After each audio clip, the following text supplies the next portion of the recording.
Gràcies, diputat. Ara té la paraula el diputat Albó, en representació del grup parlamentari de Junts per Catalunya. Com vulgui, diputat.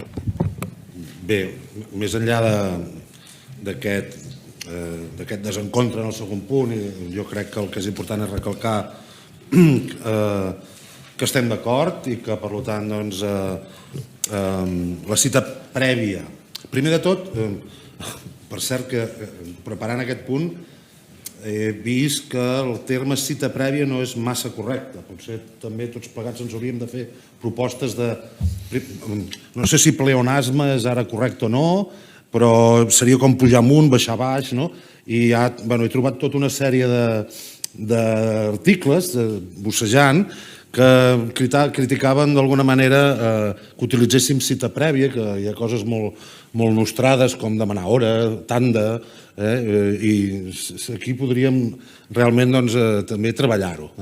Perquè certament cita prèvia jo crec que a tots ens fa una mica de basarda i efectivament, perquè segurament, igual com el vuelva usted mañana, doncs ens fa patir que no es faci un mal ús. Per tant, estem absolutament d'acord. La cita prèvia o el demanar hora ha de ser un servei més, una millora més que s'ofereix a la ciutadania i, per suposat, en una qüestió tan sensible com la que estem tractant, tothom ha de poder acudir a una comissaria i ningú se l'ha de, d'alguna manera, com s'ha dit, utilitzar o fer-ne un mal ús d'aquesta possibilitat de fer la cita prèvia.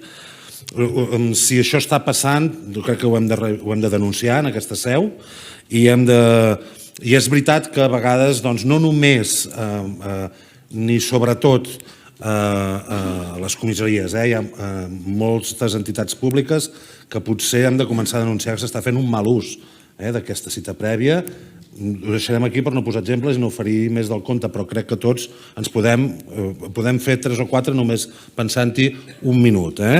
Diguem-ho i fem aquest propòsit, perquè no fos cas que allò del vuelva usted mañana el comencem a trobar. La gent té dret a fer cua, fins i tot la gent té dret a aixecar-se a les 6 del matí per anar a fer cua i tenir aquell paper aquell dia, aquella hora. I segurament a les classes de dret administratiu se'ns haguessin dit que algun dia se li prohibiria a algú això davant de l'oficina d'alguna administració pública, ens haguessin suspès a tots. Reivindiquem-ho i comencem a reivindicar, que és amb la línia en què el proponent fa la seva moció. I en aquest sentit, dir això, que estem contents que s'hagi transaccionat i que posem a la seva justa mesura el desencontre i crec que estem tots d'acord amb la filosofia de la mal anomenada cita prèvia, que se n'ha de fer un bon ús. Moltes gràcies.